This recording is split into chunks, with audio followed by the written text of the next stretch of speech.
Hello my friends, welcome back to this week's Make It Monday with Bob's Red Mill. It's me again, Matt Weinstein, aka Glass of Weinstein. Today is for our cheese lovers. I'm so sorry to my dairy-free friends, you might want to keep scrolling.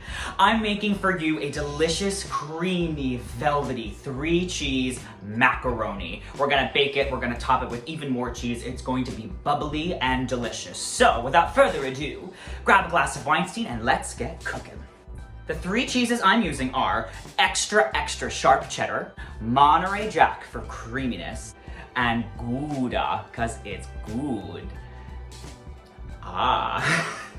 So over here I've got 3 different things going. I've got my pot for cooking my pasta, I've got my Dutch oven that we're going to make our cream sauce in, and I've got a little pot over here.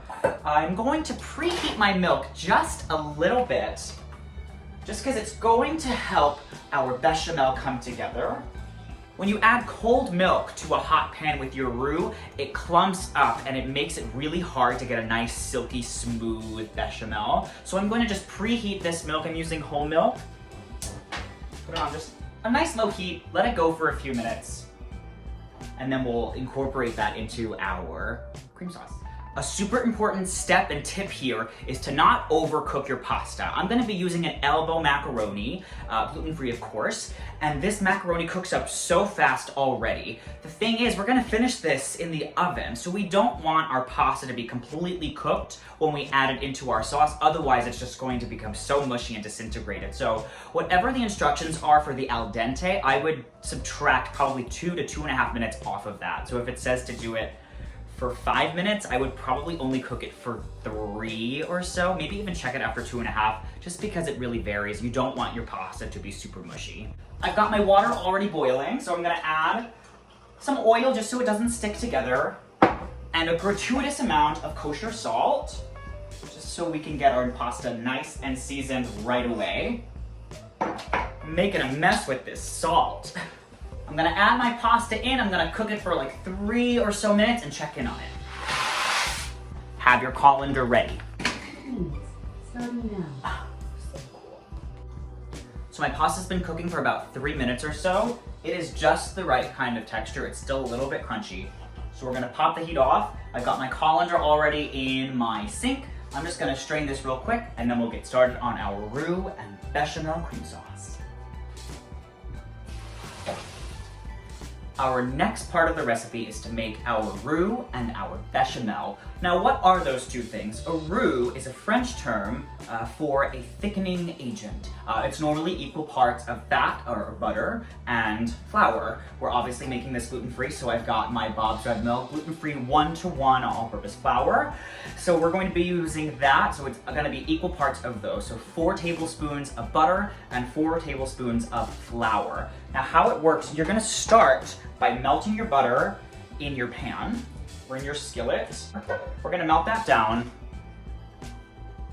And you're also going to want a whisk on hand. A whisk is probably the best way that you're going to be able to incorporate everything together.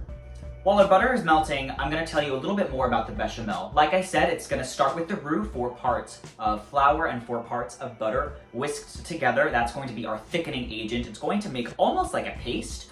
And then from there, remember how I heated up that milk? We're going to gradually whisk in that milk. And what's going to happen immediately is the starches from the flour and the richness and the fat of the butter are going to work together to thicken the milk and make a velvety, creamy sauce, what we call a bechamel. And that is sort of the basis for a lot of those cream sauces for macaroni and cheese. You can even use the roux to make a gravy, but instead of milk, you would use stock, vegetable stock, chicken stock. Super helpful around the holidays. So a roux can come super in handy. I believe you also use a roux to thicken a gumbo. It's sort of transcended just out of French culture into a lot of other cuisines as well. So my butter is almost finished melting. I've got my flour already measured out. So again, 4 tablespoons and 4 tablespoons. And then I've got 4 cups of my milk. What's super easy is you can just get one of these little guys from the store, and that's 4 cups right there. So it's perfect. Don't have to measure anything. You literally just pour it in the pot, let it heat up. Great. This looks perfect. Anybody else love the smell of melted butter as much as I do? It's just fabulous. All right, I've got my 4 tablespoons of our Bob's Red Mill 1-to-1 flour. Making a mess, always making a mess. And we're just gonna whisk this together. And you're gonna wanna cook down the flour for about 2 minutes or so. It is immediately starting to make that paste that I want. It's gonna be a nice light brown color. Yeah, we really wanna cook out that raw flour taste. It's also not safe to eat raw flour. So just cook this down.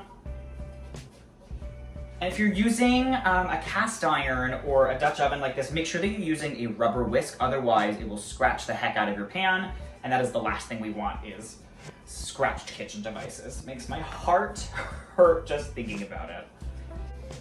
The aroma of making a roux reminds me of cooking macaroni and cheese with my mom growing up. We used to try to make these roux all the time, and when I was young and overly ambitious, when I was a teenager, I didn't always get the ratio right. I would get a little overzealous with the flour or the butter. But the aroma is always the same. Super nutty. That, again, that smell of that melted butter is just, it's just intoxicating, I think. So you're just gonna start by gradually pouring in your warmed up milk. Again, we didn't want it super scalding hot. We didn't want it to boil because then it kind of starts to curdle. We don't really want that. We're not really making cheese today. And right away, I'm starting to see that it is already starting to thicken up. You really want to be good about using your whisk to get all of those edges, all of those little nooks in your skillet. Okay, beautiful. And just be diligent with your whisking. It'll take a few minutes to come together, but the technique is all there. We did everything that we needed to do. Now it's just kind of up to the ingredients to do their thing. The bechamel is starting to come together. I can feel the change in the viscosity here. A key thing is to make sure that your heat is staying over a medium. You don't want to let this really boil because it'll really break apart the sauce. So keep an eye on it. Keep it over a medium to even a medium-low heat. Even if it takes a few more minutes for it to come together, that's going to be better than you separating the sauce. Something that I really love about macaroni and cheese is that it can be super versatile. You can really use this basis for the bechamel and use whatever cheeses you like. If you follow me and see my page, I do a version of this with Gruyere, Parmesan, and goat cheese that is beyond words. So that's something that I really love, is you can really just sort of start with your roux, start with your bechamel, and just throw in whatever cheeses you have. The more cheeses, the better. I don't think you could ever have too much cheese. That's not really true. You probably can. I've upgraded to a bigger whisk. Our bechamel has really come together. Once it really starts to coat your whisk really beautifully, you'll know it's just about ready to go. For the next step, when we're adding in the cheese, I'm actually going to turn the heat off. I'm going to let the residual heat from the pan and from the bechamel melt the cheese on its own. I don't want the cheese to burn or get stuck and burn on the bottom, because then it's going to, just gonna sabotage the whole thing, and we don't want that. So, kill the heat. Big important step, kill the heat. It's time to start adding our cheese. So again, we're starting with extra sharp cheddar. I love using a super sharp cheddar. To me personally, a mild cheddar, I just find it a little bland. I don't think it really has the personality that an extra sharp cheddar does. So I'm gonna add this in. This is 8 ounces of extra sharp cheddar. It's also gonna help to give us that sort of signature golden mac and cheese color. So get that going.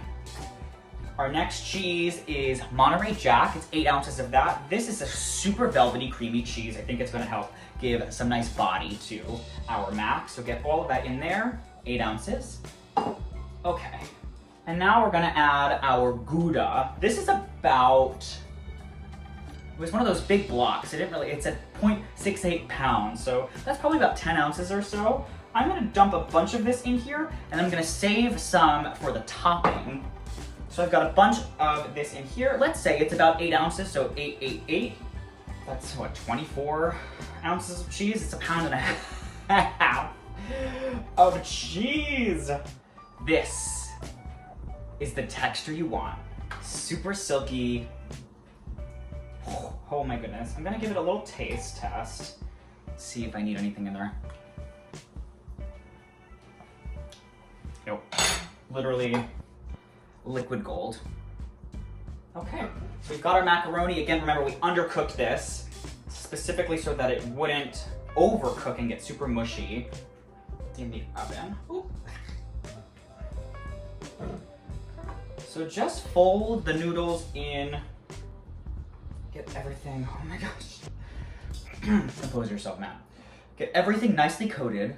And you can use any kind of pasta shape that you like. I think an elbow noodle is kind of classic, but I've done this with rotini. That's fun because it gets all in those little nooks, and when it bakes, it really holds up. But the elbows, I think, Our last step before popping this bad boy in the oven, we're just gonna finish with another layer of cheese on top. That's that extra gouda that we had. If you wanna save a little of each cheese to do, that's great. I was gonna do that, but I got too excited.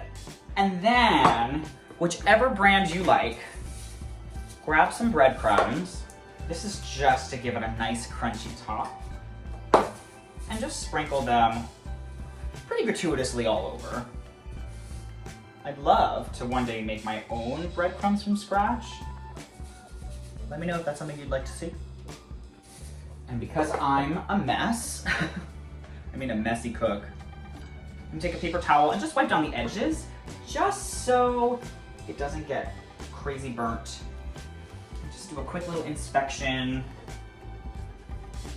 That's fabulous. I've got my oven already preheated to 400 degrees. We're gonna pop this in there for about 20 to 25 minutes till the top gets a little bit crispy, so the whole thing is bubbly, that it all has time to get to know each other, the cheese and the noodles. So in it goes, 20 to 25 minutes, and we'll check in on that in a little bit. I'm gonna start cleaning up my kitchen because there's cheese everywhere. Our macaroni has been in the oven for about 25 minutes, so safety first. I don't think you're ready for this.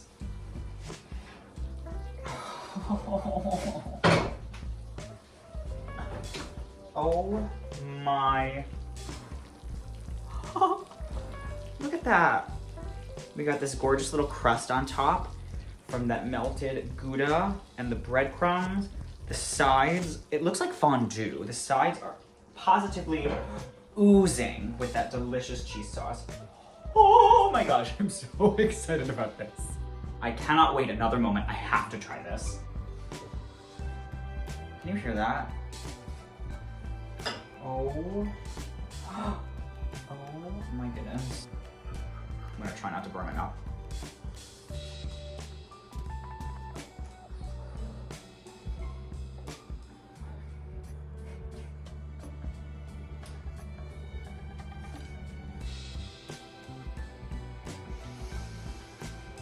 Whew, that's all. Thank you so much, everybody, for tuning in for this week's Make It Monday with Bob's Red Mill. Once again, I'm Matt Weinstein, aka Glass of Weinstein. If you like my content here, you can follow me on Instagram, TikTok, Facebook, and YouTube, all at Glass of Weinstein. Thank you for joining me on this gooey, cheesy adventure. I really hope you love it. God, that's good.